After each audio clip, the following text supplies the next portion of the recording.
So how do you feel about boundaries? It's a legitimate question. A lot of people come to me really struggling with this concept.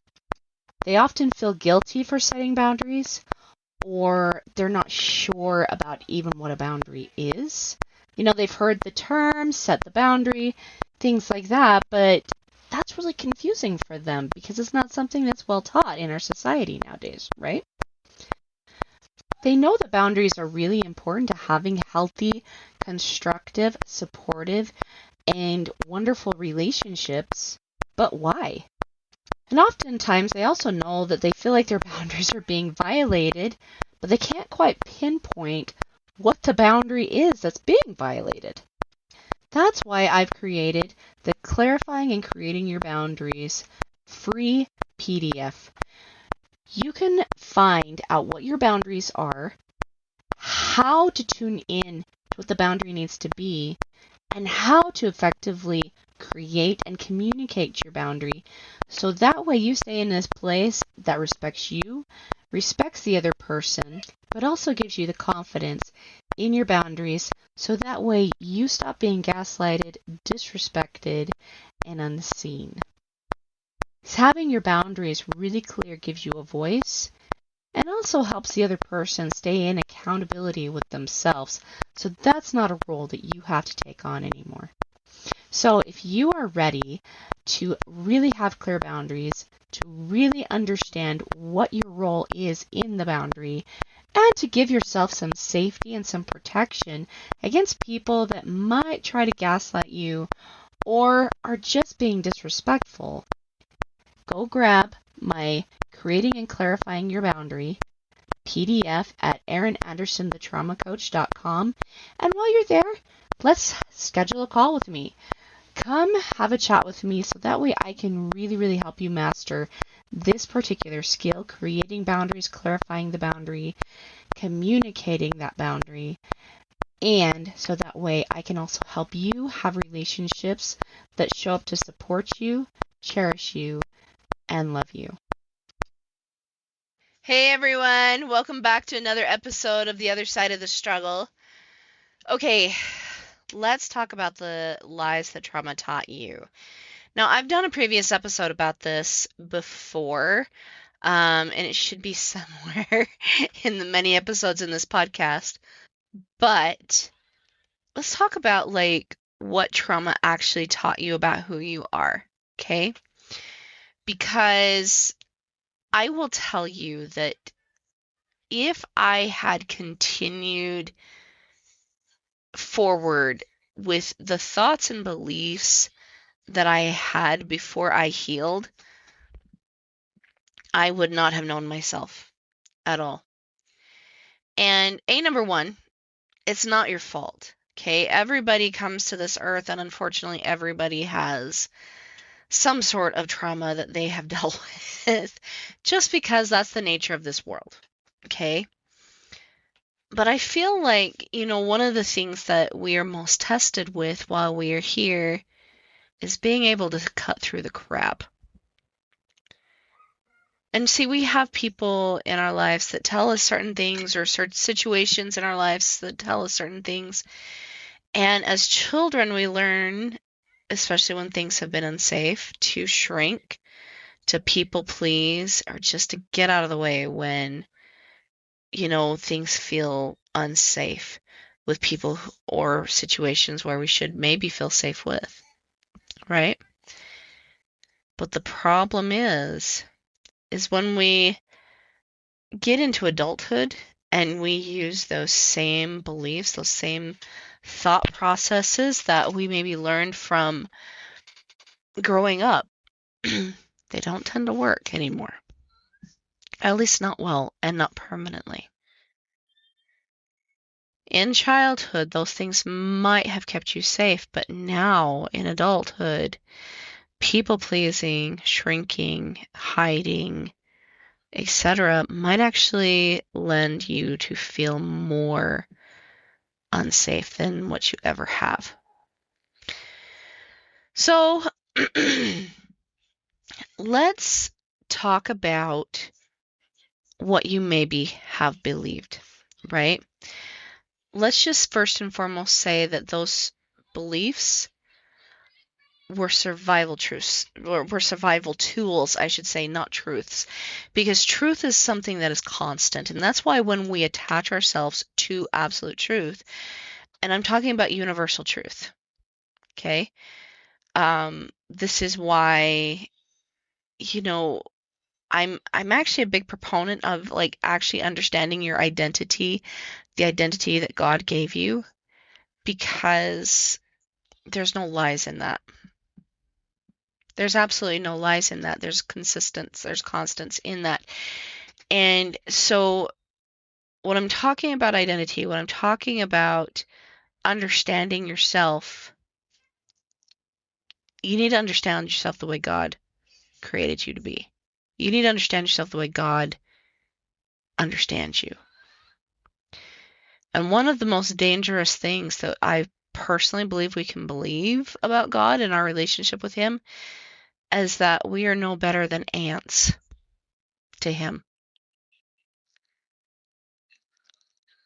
God is a loving God. He operates in love and truth. Therefore, He created you out of love and truth and the highest forms of it to boot. And any belief that we have picked up along the way about ourselves that is out of alignment with what He sees cannot be true. And believing that we are nothing to Him, that's absolutely not true. Believing that we are no better than His servants, that is absolutely not true. Because here's the thing, yes, I do believe that we are here to serve God. And we are here to help His purposes come to fruition. But that doesn't mean that we are nothing. That means that He trusts us with His work, that we are actually something. And He wants us to grow from the work that He has. He wants us to become something and to grow into the shoes that He crafted for us. We truly are heirs of heaven. And if you're a princess or a prince of heaven, well, what does God see? See, it's a challenge. It is a real big challenge to be the very best version of ourselves in this world, because this world has such a different message. Now, there's beauty everywhere, don't get me wrong. Like, I love going into the mountains and seeing how pretty they are. A couple of years ago, me and a client were out on a retreat that I had crafted for her, and we went to the Oregon coast, and holy cow, it's gorgeous up there. All the waterfalls and everything, like, there's beauty everywhere. It's wonderful being in the beauty. But there's also messages everywhere of how little we are. And it's our choice to believe that or not. Because truly, I don't believe that God believes that we're nothing. Now, are we nothing without Him? Yeah. Yeah, that's true, but the whole point was to be with Him in the first place. And we need to be able to see the best version of ourselves and be the best version of ourselves so that way we can be with Him. That makes sense. And it also makes sense that if that's the goal, the end goal eventually, to be with God someday, that the adversary would want us to see a completely different version so that way we'd never achieve it. Makes sense? It's really important that we don't believe what trauma teaches us. We just realize that it was a traumatic moment and that it had nothing to do with our self-worth or who we truly are. So let's talk about some of the things that trauma could possibly teach you. Like, I'm too much, And you might be an entrepreneur and you're doing really good and you've done a lot of self-work, but even I sometimes notice that pattern running through the back of my mind. I'm too much, right? And it especially shows up sometimes when I am closing a sale with a client. Because the whole purpose of my business is not to sell people, it's to help them heal. That's what I really want to do. And I do incredible with it because we talk about what healing really is, and it's gospel principles. It's things that you find in the scriptures.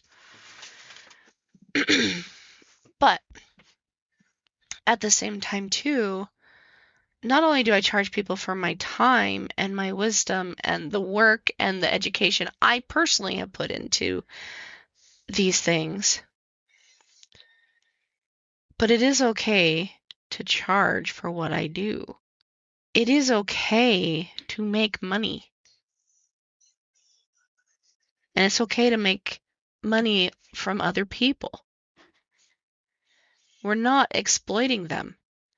But there's such a negative concept around money in our society that a lot of shame can be felt when we are trying to become something more, to elevate ourselves financially. If you think about it, the narrative, and there's a lot of trauma here. I'll say this. A lot of people believe that if they charge or build a business or create money, that somehow something is wrong with them. And it's because of the social stamina and the trauma that is surrounding it. But it doesn't make much sense. Because how can the thing that we want be in, we want it because maybe we want it to help the world. Maybe we want it to so that way we can afford to spend time with our family. Maybe we want it because we know we need to get out of a bad situation. How can that thing be super evil? See, in the scriptures, it talks about the love of money being evil, when all we're focused on is nothing but money and getting and the gain of it. But if you're listening to this podcast, I don't think that's your problem. I know that's actually not my problem. I want to help people. And it is okay for an exchange to happen because here's the thing, too. If I gave everything away for free, and I have a lot of free stuff. I mean, this podcast is free for crying out loud, right? I have free calls that people can schedule with me. And by the way, if you want that, there is a link down below. Go ahead and schedule that call, right? But I do a lot of free things. But if everything I did was free, not only would I be doing a huge disservice to myself, I'd be doing a huge disservice to my client. Number one, people come to me for answers, right? For help with answers, for help untangling a problem that they just do not know how to untangle. If I devalue myself, I'm not going to be able to give them the service they need. And if I devalue myself, I am also not sending the message that I'm as good as what I am, causing people to not be able to trust me and therefore be in their problem a lot longer. There's a lot of reasons why it's okay to charge and why it's not just a good thing for the business owner, but also for the client, because there needs to be an exchange of value always in order for healing to happen. Always. And we're always willing to exchange value to some degree. But we need to really sit down and think about what we're willing to exchange value on. Sometimes we feel just a little bit scared, and so we think that it's not valuable, and so we never try. See, this is one of the lies that trauma teaches us. We might have been traumatized by bills or not having enough, or perhaps we've been traumatized because we've been reliant on somebody else's provision, and it's maybe been there and maybe it hasn't been. A lot of ways that our money story can have trauma in it. But our money story often reflects to us our self-worth story. Because if somebody has been inconsistent financially with you, maybe you've believed that your worth is inconsistent.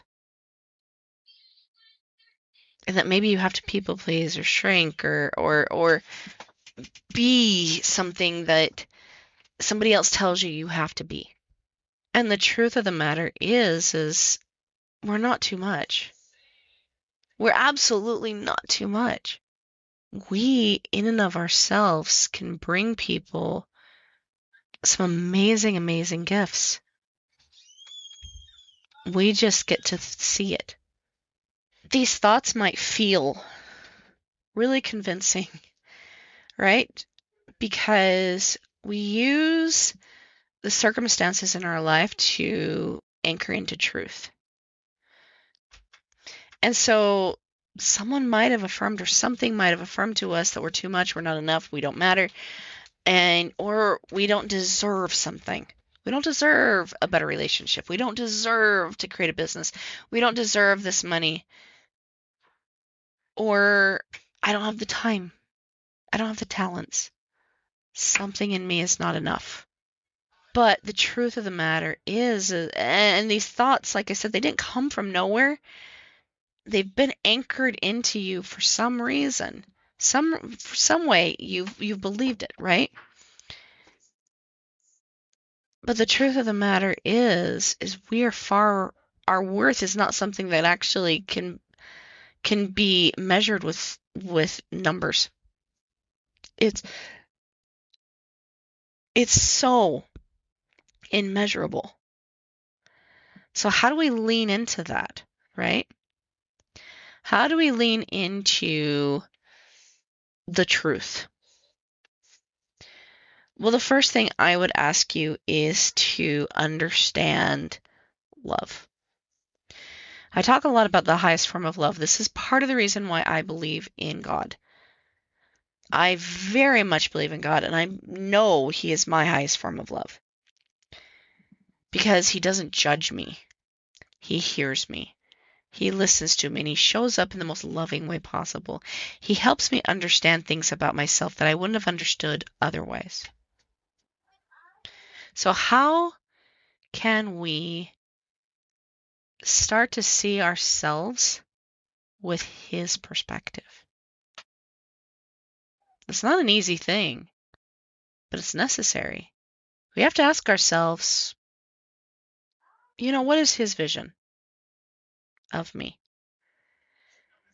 Because here's the thing, this is what I had to realize. Like, one of the things that was going on in my head, one of the patterns that was constantly playing over and over and over again was that I was not lovable. And, I haven't had that pattern for years and years and years and years, because if God is a loving God, why on earth, and He created me, why on earth would He create something that isn't immensely and insanely lovable?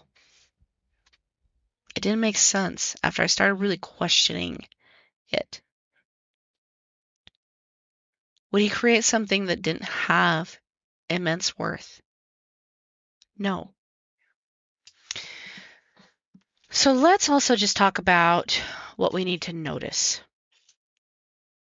Okay? First and foremost, notice what is going on in your mind. Like, what is it that your brain is telling you? What is coming up often? And then I want you to ask yourself, is this something that matches with what a loving God or my highest form of love would tell me? Because would something loving tell you that you're responsible for everyone? Would a loving God or your highest form of love tell you something like, I can't trust myself? Or I can't have the things that I want? He might tell you that there's a way to earn it, but I don't think he'd tell you that it's impossible. Because nothing's impossible with him, right? Would he tell you that you have to earn love? Or would he tell you that it's already there for you? It's always been there for you. We'll be back after a quick break. Are you a faithful listener to the other side of the struggle? Have you loved the other side of the struggle for as long as you've been listening to it? Have you been waiting and begging for more episodes to come out? Well, good news. Come 2026, the very first part, the other side of the struggle is coming back better than ever, better than it's ever been, just for you listeners. So now you can heal your trauma in ways that you've never realized were possible before. So tune in 2026, we're coming back.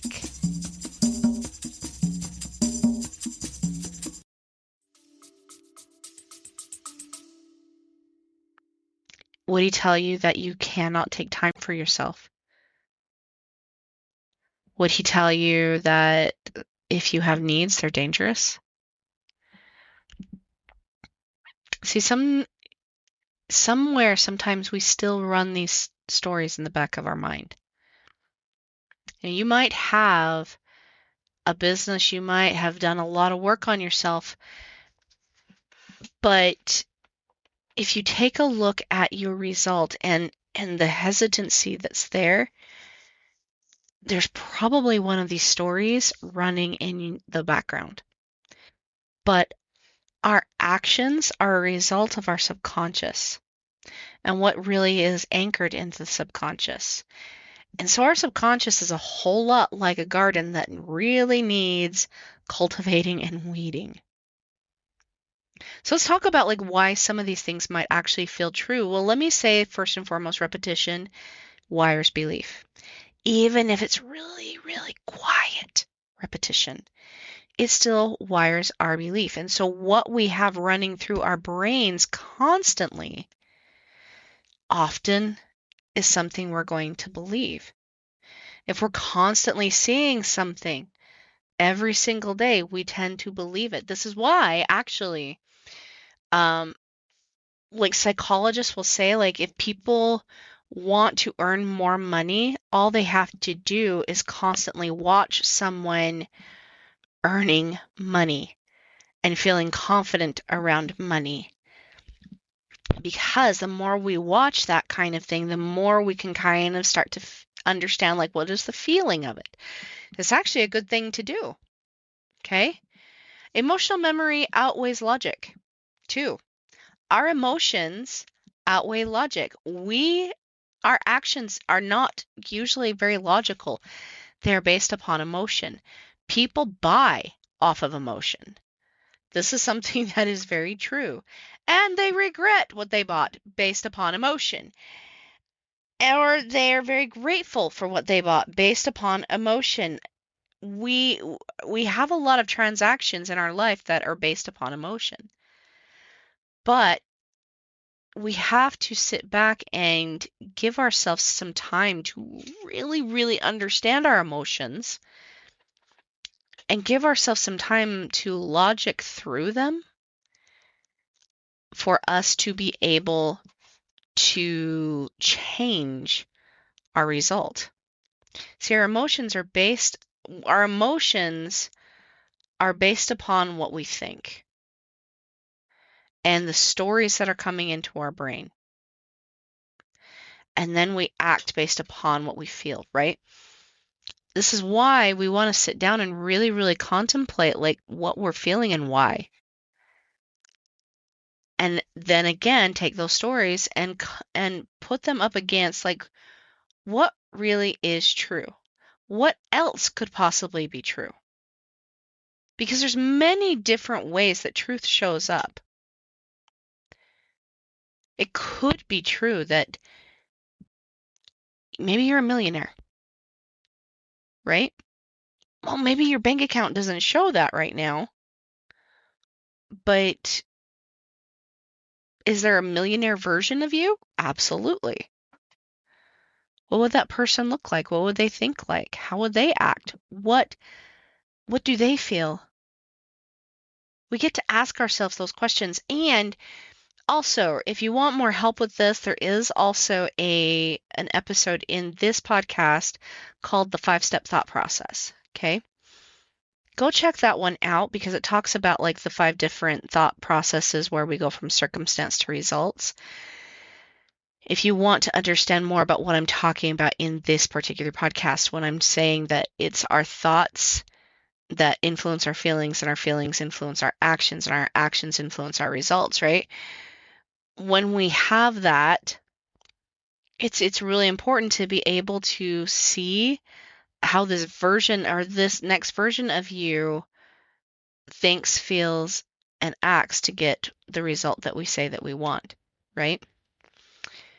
Now, a lot of you that are listening, maybe you have some struggles with your husband. The whole reason why I started this podcast in the first place was for that reason, to help women who have been betrayed by their husbands, right?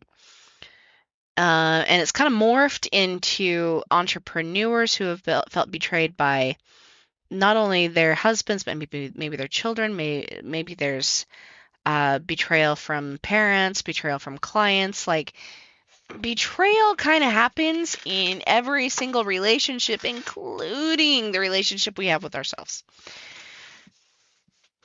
But one of the things that I've recognized inside of myself as I have put this into play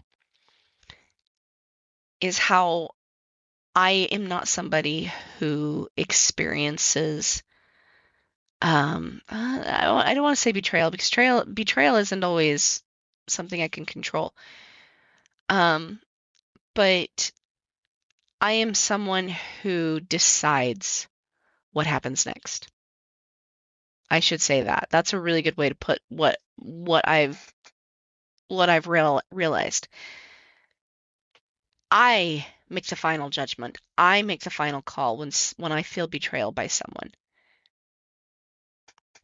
I'm the one that speaks up. I don't stay silent. I let people know quite clearly and very firmly how what they did is not okay. And I'm not afraid to do that. But that person had to be born. Again, that wasn't something I learned from trauma. That was something I had to rewire inside of me. And it took repetition. It took emotional memory. I had to actually feel what that person felt like, right? And I had to embody it because the body believes what it lives. Positive thinking and all these affirmations don't undo trauma beliefs. It's actually sticking to truth. Because the thing is you can give yourself all the positive thinking, all the positive affirmations that you want, but if you don't believe it's true, if somewhere in the back of your brain you don't believe it's true, you won't act on it. Our brain is wired to act on truth and to repel falsehood. This is also something that the adversary knows, and so he will try to get us to second guess ourselves constantly, because if we don't have belief in ourselves, we repel from ourselves. And it creates a split in our soul. This is what he does. This is why being gentle with yourself is actually one of the most righteous things you can do, especially if you're trying to heal from betrayal. Because when we're trying to understand ourselves, we do it with gentility. If you remember, I talked last week about, becoming your own best friend, right? And the questions of, tell me what's going on. Oh my goodness, how can I love you better? Tell me what you're really thinking. How are you really feeling? And approaching our own self with the desire to understand, not the desire to judge. Because judgment does not create change. Matter of fact, it anchors you deeper into the thing you don't want because it's what you focus on. But if you approach yourself, and really anyone, with the desire to understand, really understand yourself and why your emotions are speaking, what are they trying to tell you? When you approach yourself that way, it gives you the ability to let go of the beliefs that are cutting you and really start the ability to heal. You're not a lie. You were never created to be a lie. You are, however, a miracle. Created to be a miracle. And if you were God's greatest creation and He created a miracle when He created you, do you believe that now? And if not, what would it take for you to see yourself that way as a miracle? You might find a way more authentic you in that thought process. All right, my loves, that's it for today. If you guys want some more help, like I said, don't forget, feel free to schedule a call with me. These calls are free. They are non-sales calls. However, if I feel and you feel like maybe we could both work together and I can help you, we'll schedule another call for that. But these are no pressure calls. They're 100% just designed to help you. And also, if you're ready to step forward into creating some money for yourself and creating cash and in a way that feels authentic and aligned, so that way you can have more of what it is you really want. Number one, go check out my other podcast, Bold Hearts, Big Moves. And schedule a call with me if that's what you're ready to do too. I'd love to support you in the next steps of your healing journey. And until then, I'll see you on the other side, guys. Bye.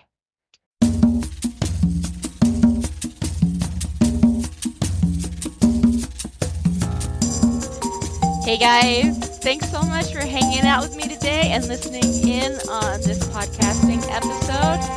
Don't forget to tune in next week. It's gonna be